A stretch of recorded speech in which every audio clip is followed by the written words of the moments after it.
Hello everyone, कैसे हो आप सभी। इस वीडियो में हम लोग learning disability, dyslexia, dyscalculia, ADHD, dysgraphia, aphasia and autism के सारे पीवाईक्यू सवाल प्रैक्टिस करेंगे और ऑप्शन को किस तरह से एलिमिनेट करना है वो भी बताऊंगा। ठीक है भाई, तो चलिए वीडियो को स्टार्ट करते हैं। आप चाहो तो 2 के स्पीड से भी वीडियो को ख़त्म कर सकते हो। ठीक है भाई, तो सबसे पहला और इसके पहले हम लोग ये मैप देख लेते हैं। और सभी को पता है, आशा करता हूँ थ्योरी पढ़कर ही यहाँ पे प्रैक्टिस करने के लिए आए होंगे। ठीक है, तो यहाँ पे ज़्यादा जो है डिस्क्रिप्स यानी डिस्क्राइब नहीं कर पाऊँगा। ठीक है, वीडियो जो है शॉर्ट ही रहेगा और आप जो है हमारे साथ प्रैक्टिस कर सकते हो। और आपका कितना नंबर आया कमेंट में ज़रूर बताना। तो सबसे पहला सवाल है, और आप वीडियो पॉज करके और सोल्व करने का जो है ठीक है, पहले सोल्व करने खुद में सोल्व कीजिए बहुत ही फिर उसके बाद जो है देख सकते हो वीडियो। कह रहा है कि dyslexia is a dash condition which impact learners ability to, यानी कि अब पठन वैकल्य डिसलेक्सिया एक डैश स्थिति है जो शिक्षार्थी की डैश की क्षमता को प्रभावित करती है। भाई यहाँ पे देखना, अगर नहीं पता है अपठन, अगर ये तो आंसर पता ही होगा सबको। डिसलेक्सिया में क्या होता है, पढ़ने लिखने में कठिनाई। ठीक है, अब पढ़ने लिखने की कठिनाई में क्या साइकोलॉजिकल या फिर socialise with peers, socialise with peers यहाँ क्या काम करेगा भाई पढ़ने लिखने में? नहीं ना भाई, आपका खुद का इंटेंस होना चाहिए। कोऑर्डिनेट बॉडी विथ मूवमेंट, चलो ये एक हद तक सही है, मतलब बॉडी मूवमेंट आपका जो है कोऑर्डिनेट नहीं कर पा रहा है। सेंसरी, चलो ये भी मान लेते हैं। इमोशनल या फिर ड्रॉ पिक्चर, डिसलेक्सिया पढ़ने लिखने से होता है, ड्रॉ पिक्चर्स ये डिस्फेजिया में डिस्ग्राफिया में है। तो इसको भी हटा देते हैं, 2 ऑप्शन एलिमिनेट हो गया। अब देखो यहाँ पे सेंसरी और न्यूरोलॉजिकल, अगर आपका ये न्यूरोलॉजिकल डिसऑर्डर है आपके पास, ठीक है, तो आपको कठिनाई होगी, है ना, अपठन पढ़ने में। ठीक है भाई, डिसलेक्सिया आपके पास होगी और ध्वनियों को प्रतीक के चिन्हों के साथ जोड़ने में क्षमता को जो है प्रभावित करेगा। यहाँ पे फिट बैठ रहा है। ठीक है भाई, यहाँ पे ये ना बढ़ रहा है कि कोऑर्डिनेट बॉडी मूवमेंट की क्षमता को प्रभावित करता है। ये जो करता है ध्वनियों को प्रतीक के चिन्हों के साथ, यानी कि लिंक जो है साउंड विथ सैम्बल्स नहीं कर पाता है। तो आंसर बेटर ये ऑप्शन 4 रहेगा और सीबीएसई ने भी ऑप्शन 4 ही माना है। ठीक है, अगले सवाल की तरफ बढ़ता हूँ। ये रहा डिसलेक्सिया। कह रहा है कि आलोक निम्नलिखित व्यवहार दिखाता है, यानी कि Alok show the following behaviours: hold head in an awkward position when reading, squinting and rubbing the eye frequently. कह रहा है कि आलोक जो है सर पकड़ता है, फिर बार बार जो है आँख को मीचता है। कैसे आप मीचते हो आँख को? और इस तरह से जो है रगड़ता है कि आंखों की लाल सूजन हो जाता है, अक्षर पहचानने में भ्रमित हो जाता है। यह किसके लक्षण हो सकते हैं? तो देखो, ऑटिज्म तो होगा नहीं, ऑटिज्म तो अलग है। उसे बोलने उलने में थोड़ा सा दिक्कत होता है, कनेक्ट नहीं कर पाता है, तोड़ तोड़ के बोलता है। संचार संबंधी कनेक्शन डिसऑर्डर, ये तो बोलने से संबंधित होगा, ये भी नहीं होगा। विजुअल प्रॉब्लम्स हो सकते हैं। लैंग्वेज कंप्रहेंशन, ये भी नहीं होगा। तो देखो, आँख जब खराब है, आँख में स्वेलिंग हो रहा है, कंफ्यूजिंग लेटर सिंबल पहचानने में दिक्कत हो रहा है, तो वो क्या है? विजुअल प्रॉब्लम से, दृष्टि संबंधी समस्याएं से जूझ रहा है। ठीक है भाई, तो इसका आंसर कौन सा हो जाएगा? थर्ड हो जाएगा। अगले सवाल की तरफ बढ़ता हूँ।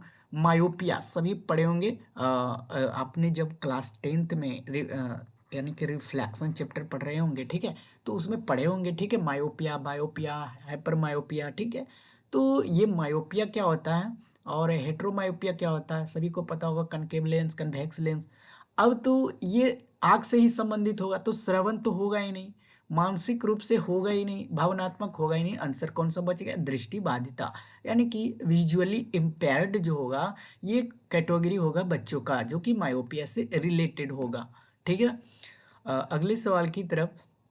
नीता हमेशा जोड़ घटाव करते समय, यहाँ पे देखना कि जोड़ घटाव करते समय हासिल अंक करना, जोड़ना भूल जाती है। जैसे कि 8/4 है, तो वो क्या कर देती है? 32 कर देती है। या फिर कहो तो 32/16 को वो क्या कर देती है, दोनों को घटा देती है। ठीक है भाई, ये इस तरह से कर देती है, तो ये गलत है। वो जो अंकशील को अंक करना, जोड़ना और घटाना भूल जाती है। तो डिसलेक्सिया हमने कहा पढ़ने से है, तो ये तो हटा दो। डिसग्राफिया लिखने से है, ये भी नहीं होगा। डिसकैलकुलिया होगा। देखो कैलकुलेशन, यहाँ पे ट्रिक याद रखना, डिसकैलकुलिया कैलकुलेशन से रिलेटेड होगा। अब कैलकुलेशन से रिलेटेड कहाँ पे यूज करते हो, मैथ एंड रीजनिंग में। तो आंसर यहाँ पे कौन सा हो जाएगा, ऑप्शन थर्ड हो जाएगा। ठीक है, अगले सवाल। अगला सवाल कह रहा है कि learning disability is caused due to which factors, यानी कि सीखने की अक्षमता किन कारकों के कारण होता है। सीखने की अक्षमता किन कारकों के कारण होता है, तो देखो भाई ये जो है आपको हेरेडिटी फैक्टर्स पे भी डिपेंड करता है, साइकोलॉजिकल फैक्टर्स पे भी, और इन्वायरमेंट कैसा है आपके आसपास वो भी इफेक्ट करता है लर्निंग में। ठीक है, तो ये तीनों जो है लर्निंग में आपका जो है इफेक्ट क्षमता है जो इफेक्ट करता है। तो आंसर कौन सा हो जाएगा, ऑल ऑफ द एबव। सवाल संख्या 6, सीखने की अक्षमता वाला बच्चा, यानी कि कह रहा है सवाल ए चाइल्ड विथ लर्निंग डिसएबिलिटीज। तो यहाँ पे देखना, मैं कीवर्ड से निकालता हूँ। ठीक है, अगर ये सवाल नहीं बन रहा है तो ऑप्शन को एलिमिनेट किस तरह से कर सकते हो। नीड्स, पहले तो आपको इंग्लिश वाले पढ़ना है, अगर आप चाहो तो हिंदी में पढ़ के फिर से इंग्लिश में आ सकते हो। Needs to be put in a separate नहीं करना है भाई। ठीक है, नेगेटिव पॉइंट है। Has a right to study the regular school where there are special provision for him. चलो ये सही है भाई, मान लेते हैं, अभी पूरा नहीं मानना। ठीक है, आगे क्या बता, इससे भी बेटर ऑप्शन मिल जाए। Should be given a vocational education but should not be thought. देखो ये भी निगेटिव पॉइंट में आता है। नीड्स टू बी डील्ट विथ सेवियरली नहीं करना है। देखो ऐसे ही ऑप्शन एलिमिनेट करके आपको वहां पे बनाना है, जो सवाल नहीं बन रहे हैं वो इस तरह से आप कर सकते हो। ठीक है, क्लास यानी कि सवाल संख्या 7वां क्या करा है कि अरू की वृद्धि परीक्षण से पता चलता है कि वह औसत से उच्च औसत बुद्धिमत्ता रखती है, यानी कि जितना होना चाहिए उससे अधिक उसके पास आईक्यू है। हालांकि पढ़ने, बर्तनी, सामाजिक और विज्ञान में उसके ग्रेड बहुत कम आते हैं। उसके गणित ग्रेड काफ़ी ऊंचे हैं, मतलब वो मैथ में बहुत अच्छा करता है लेकिन बाकी अदर सब्जेक्ट में कम है। तो उसका लेखन कौशल पर्याप्त है। अरु को क्या हो सकता है बताओ, तो उसे गणित में काफी ऊंचे अंक मिलते हैं। ये कैसी अथी है बताओ आरु को, क्या डिसकैलकुलिया है, डिसग्राफिया है, डिसलेक्सिया है, डिसफेजिया है। तो डिसलेक्सिया, डिसलेक्सिया जो है भाई ये सीखने की अक्षमता को प्रभावित करता है। तो जो आरू है वो मैथ को छोड़कर, यानी कि सोशल साइंस है ना भाई, साइंस वेरी लो, यानी कि उसकी रीडिंग स्पेलिंग सब जो है बहुत कम है। तो ये क्या है, उसकी सीखने की अक्षमता जो है काफी कम है। ठीक है, तो यहाँ पे आंसर क्या होगा भाई, आंसर यहाँ पे हो जाएगा डिस लेक्सिया, क्योंकि वो मैथ में बेटर है। अगर मैथ में बेटर नहीं रहता तो डिसकैलकुलिया होता। ठीक है, तो यहाँ पे तो वो होगा नहीं।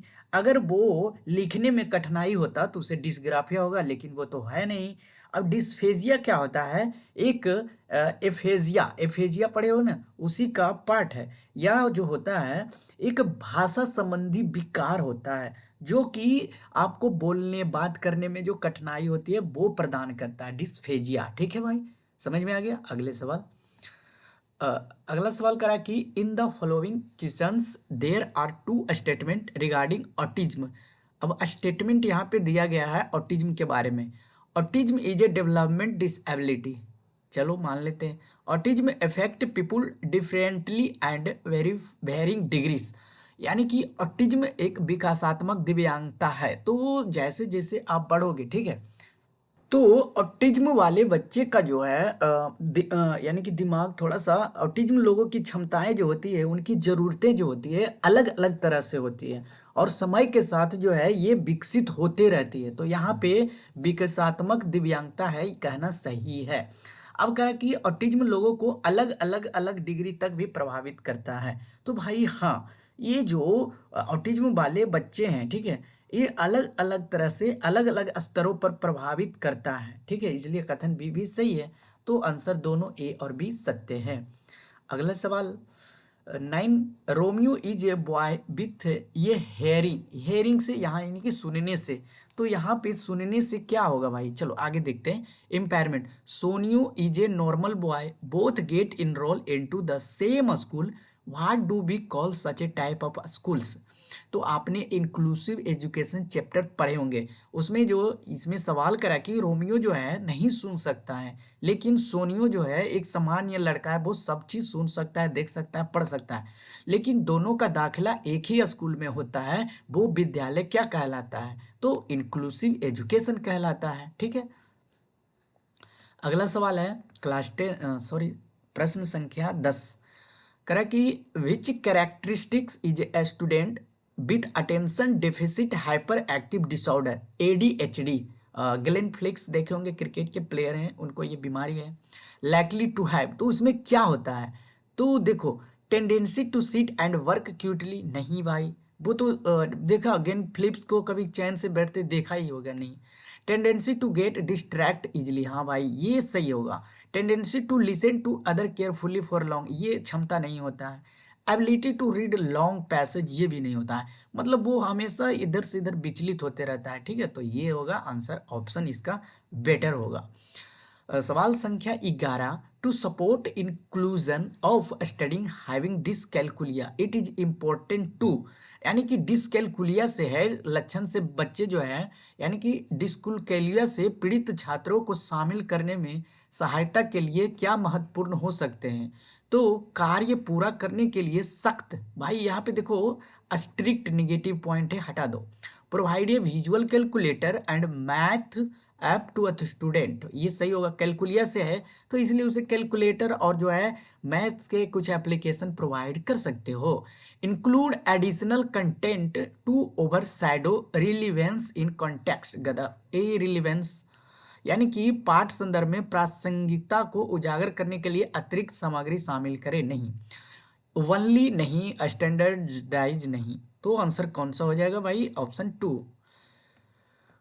सवाल संख्या 12, which neurological development condition disorder leads to learning disability in children, कह रहा है कि कौन सा न्यूरोलॉजिकल विकासात्मक समन्वय विकार बच्चों में सीखने की अक्षमता का कारण बनता है, तो डिस्फेजिया आपने अभी बताया था कि एक बोलने से संबंधित जो है विकार है, तो क्या ये होगा, नहीं भाई नहीं होगा। क्या डिसऑटोनोमिया होगा, तो भाई इसका आंसर हो जाएगा डिस्प्रैक्सिया, जो कि डेवलपमेंट कोऑर्डिनेशन डिसऑर्डर यानी कि DCD के नाम से भी जाना जाता है, और यह जो है न्यूरो डेवलपमेंट डिसऑर्डर से ही संबंधित होती है, और इसका जो विशेषता है सुनो, ये खराब मोटर समन्वय और मोटर कौशल सीखने में, ठीक है, fine motor gross motor skills पढ़े होंगे, तो वो दोनों सीखने में जो है उसे कठिनाई होती है, ठीक है, और यह स्थिति जो है उनकी गतिविधियों में बाधा उत्पन्न करता है, समझ में आ गया, तो ये आंसर होगा।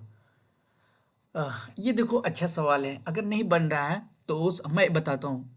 डिस्फेजिया नहीं पता है, चलो मान लो डिस्फ्रेजिया नहीं पता, डिसकैलकुलिया तो पता होगा, कैलकुलेशन से रिलेटेड मैथ रीजनिंग, अब मैथ रीजनिंग वाले इधर साइड देख लो कौन सा होगा, लर्निंग टू मैथमेटिकल कैलकुलेशन, यानी कि सी का हो जाएगा थर्ड। अब सी का थर्ड कहाँ है भाई, सी का 2 है, खत्म खत्म, सी का 2 है खत्म, सी का 3, एक ही वो ऑप्शन था भाई, बन गया। अब आगे मैंने खुद किया नहीं, चलो अब मिला लेते हैं। डिस्फेजिया यानी कि ए का 4 कह रहा है, ए का 4 a language disorder that affects communication skills and comprehension ability, तो ये होता है डिस्फेजिया, मैंने कहा था कम्युनिकेशन स्किल्स में इफेक्ट करता है डिस्फेजिया। अब डिस्पैरेक्सिया मैंने अभी खुद बताया, ठीक है, ये होता है difficulty in carrying out routine task involving balance fine motor control and kinaesthetic coordination, यानी कि संतुलन, ठीक मोटर नियंत्रण और कैनेस्थेटिक समन्वय से जुड़े नियमित कार्यों को करने में कठिनाई होती है, ठीक है। अब डिस्ग्राफिया तो लिखने से होगा, तो लिखने से होगा तो ये हो जाएगा a disability that affects the ability to write coherently, तो इससे भी आप बना सकते थे, डी का 2 हो जाएगा और ए का हो जाएगा 4, ठीक है।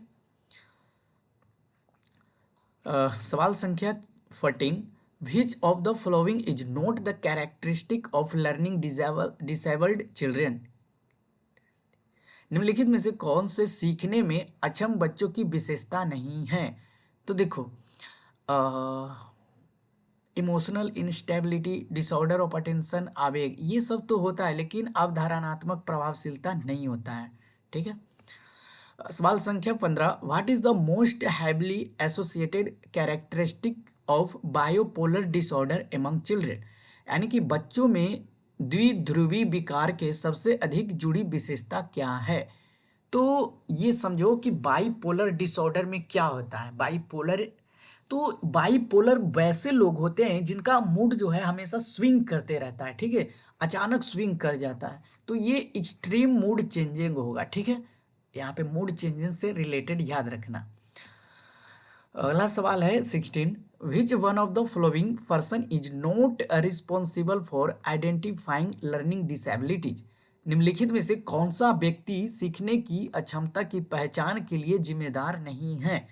तो इसमें ऑप्शन सीखने से कहा है ना भाई, कि person is not responsible for identifying learning disabilities, तो कौन सा इसमें नहीं होगा बताओ। तो मनोचिकित्सक तो होगा, नैदानिक मनोवैज्ञानिक, न्यूरोसाइकोलॉजिस्ट, लेकिन त्वचा विशेषज्ञ का जो है यहाँ पे note responsible for identify learning disability. ठीक है, तो ये त्वचा में आता है। अगला सवाल है, which of the following is an important and non cause of cognitive डिसएबिलिटीज। निम्नलिखित में से कौन सा संज्ञानात्मक विकलांगता का एक महत्वपूर्ण और ज्ञात कारण है। बताओ कौन सा होगा भाई। तो ट्रॉमा एंड फिजिकल एजेंट होता है, क्रोमोजोमल एबनॉर्मलिटी भी होता है, साइकेट्रिक डिसऑर्डर भी होता है, मेटाबॉलिज्म एंड न्यूट्रिशन भी होता है। तो ऑप्शन 1, 2, 3 एंड 4, 4 ऑल हो जाएगा। ठीक है, करा कि a child's notebook shows errors in writing like reverse image, यानी कि mirror imaging it is such a child is showing signs of. एक बच्चे के नोटबुक में लिखने में गलतियां दिखाई देती है जैसे रिवर्स इमेज, मिरर इमेजिंग आदि। ऐसे बच्चों में कौन से लक्षण दिखाई देते हैं। उसको जो है मिरर में उल्टा दिखाई देता है, मिरर इमेजिंग का प्रॉब्लम होता है। ठीक है, यानी कि लिखा होगा ऐसे तो उसको ये दिखेगा, लिखल होगा ऐसे तो उसको ये दिखेगा, लिखल होगा ऐसे तो उसको ये दिखेगा। तो ये कब दिखता है उसको। ठीक है, बताओ। तो उसे लर्निंग डिसेबिलिटी में यानी कि सीखने की अक्षमता होती है। नेक्स्ट सवाल है, ये child is facing regular difficulty in writing, she also experience a challenge in formation of alphabets and spacing of words, these characteristics hint toward which of the following learning disabilities. एक बच्चे को लिखने में नियमित कठिनाई का सामना करना पड़ रहा है, वह अक्षर निर्माण और शब्दों के बीच अंतर रखने में भी चुनौती का अनुभव करती है। ये विशेषताएं निम्नलिखित में से किस सीखने की अक्षमता की ओर संकेत करती है। मतलब ये जो अर्थ निर्माण भी नहीं कर पा रहा है और शब्दों के बीच जो है अंतर भी रखने में उसे काफी दिक्कत हो रहा है, तो उसको कौन सा जो है अक्षमता की ओर संकेत कर रहा है बताओ। तो देखो यहाँ पे मैं पकड़ना बताता हूँ, spacing of words hints toward which of the following learning disability. यहाँ पे चैलेंजेज इन्फॉर्मेशन है ना, alphabet and spacing of words. तो ये क्या हुआ, कैलकुलिया तो होगा नहीं, डिस्ग्राफिया। तो यहाँ पे राइटिंग भी नहीं बोला है, क्या राइटिंग बोला है भाई। अगर राइटिंग बोलता तो उसे बताता राइट लिखने का। तो यहाँ पे correct connect doubt spacing of words. तो यहाँ पे डिसलेक्सिया तो होगा नहीं, पढ़ने लिखने से होगा। डिस्कैलकुलिया भी नहीं हुआ है, अटेंशन ये तो मूड स्विंग बार बार होगा। तो एक ही आंसर बचता है डिसग्राफिया। ठीक है, a child who has a partial vision, एक बच्चा जिसकी दृष्टि आंशिक है। तो वो कैसे है, तो मतलब बच्चा जो है वो देख नहीं पा रहा है और आप टीचर हो, आप क्या करोगे उसके साथ। तो should be encourage to opt for home based education, needs to be separate नहीं करना है भाई, should become a part a regular school with inclusive provision, ये सही है, इससे बेटर ऑप्शन खत्म करो। Should be a regular school with no special provision encouraging coping behaviour, गलत, यहाँ पे नो स्पेशल प्रोविजन दे दिया, नेगेटिव वर्ड है। Which of the following material will not be beneficial for student with visual impairment, निम्नलिखित में से कौन सी सामग्री दृष्टिबाधिता छात्र के लिए फायदेमंद नहीं होगा। तो देखो ये तो स्पर्श वाले सही होंगे, छोटी प्रिंट वाले पुस्तक नहीं काम देगा, रीडिंग सॉफ्टवेयर ब्रेल पुस्तक, जो नहीं देख सकते बच्चों के लिए कौन कौन बेनिफिट हो सकता है। तो आंसर तो यहाँ पे यही होगा। पूछा है कि जो नहीं कर सकता, जो यहाँ पे गलत ऑप्शन है वही यहाँ पे सही होगा। कह रहा है कि इंक्लूसिव एजुकेशन इम्प्लाइज दैट, समावेशी शिक्षा से अभिप्राय है, समावेशी शिक्षा से क्या अभिप्राय है बताओ। EWS कोटा भी मेड भी वनली यहाँ पे दे दिया है, नेगेटिव वर्ड है, वनली दे दिया है, नेगेटिव वर्ड है, वनली दे दिया negative, all children irrespective of their ability to provide quality, यानी कि योग्यताओं से परे होकर सभी बच्चों की गुणवत्तीय शिक्षा उपलब्ध कराई जाए, ये होगा सही। With respect to inclusion of a student with disability in regular school, which of the following provision is against the right of a person with disability Act 2016, सामान्य विद्यालयों में दिव्यांग विद्यार्थियों के समावेशन हेतु निम्न में से कौन सा प्रावधान दिव्यांगजन अधिकार अधिनियम 2016 के प्रतिकूल है। तो देखो, एक्स्ट्रा टाइम फॉर कंप्लीशन है, faculty of prescribe to meet the student needs, हाँ भाई हो सकता है, compulsory second and third language courses, reasonable accommodation as per individual needs, व्यक्तिगत जरूरतों के अनुसार यथोचित संयोजन। तो ये बेटर ऑप्शन लग रहा है, ठीक है। फैकल्टी के अस्क्राइब कर देने से बेटर है reasonable accommodation as per individual needs. आप देखो आपका कौन सा आंसर आ रहा है। अगला सवाल है, which of the following learning disability directly affect communication skill and comprehension ability. तो कम्युनिकेशन में मैंने डिस्फेजिया बताया था, डिस्ग्राफिया लिखने से, डिसकैलकुलिया मैथ से, तो डिसोरिया कुछ नहीं होता है और डिस्फेजिया हो जाएगा, ठीक है। अगला सवाल है, to ensure successful inclusion of a student with dysgraphia it is important to, यानी कि जो बच्चा जो है लेखन वैकल्य वाले विद्यार्थियों का सफल समावेशी सुनिश्चित करने के लिए यह महत्वपूर्ण है कि उसको क्या प्रदान किया जाए। डिसग्राफिया मतलब क्या होता है, लिखने से संबंधित। अब उसको लिखने के लिए क्या ऑडियो रिकॉर्डर दोगे, मूल्यांकन के लिए लिखित परीक्षाओं में व्यापक रूप से उपयोग, सादे या नियमित कागज पत्रों पर लिखना अनिवार्य कर देंगे, नहीं, दिए गए कार्य को पूरा करने के लिए अटल समय सीमा भी नहीं। तो देखो अब ये दोनों तो ऑप्शन एलिमिनेट हो गया। अब ये दोनों में से आपको कौन बेटर लग रहा है, आप जो है कमेंट में आंसर बता सकते हो। एक सवाल तो आपके लिए छोड़ना बनता है भाई, 25वां सवाल। अगर नहीं बता पा रहे हो तो आप अभी पीछे हो, ठीक है। ये जो है आराम से बन सकता है, ठीक है। तो इसको मैं होमवर्क के लिए देता हूँ और कमेंट में ज़रूर बताना।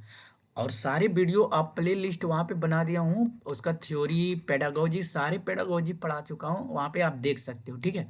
मिलते हैं नेक्स्ट वीडियो में, धन्यवाद।